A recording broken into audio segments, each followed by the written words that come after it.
5 പതിറ്റാണ്ടിലേറെ നീണ്ട അഭിനയകലാ ജീവിതത്തിനിടെ എന്നെന്നും ഓർത്തിരിക്കാൻ പോന്ന ഒട്ടനേകം കഥാപാത്രങ്ങൾ സമ്മാനിച്ച നടനാണ് മമ്മൂട്ടി.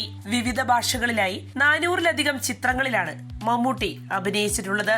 ഇന്ത്യൻ സിനിമയിലെ തന്നെ ഏറ്റവും മികച്ച നടന്മാരിൽ ഒരാളായി മാറിയ മമ്മൂട്ടിയുടെ ചരിത്രം പ്രചോദനാത്മകമാണ്. എന്റെ അച്ഛന് ഞാനൊരു ഡോക്ടറായി കാണണമെന്നായിരുന്നു ആഗ്രഹം.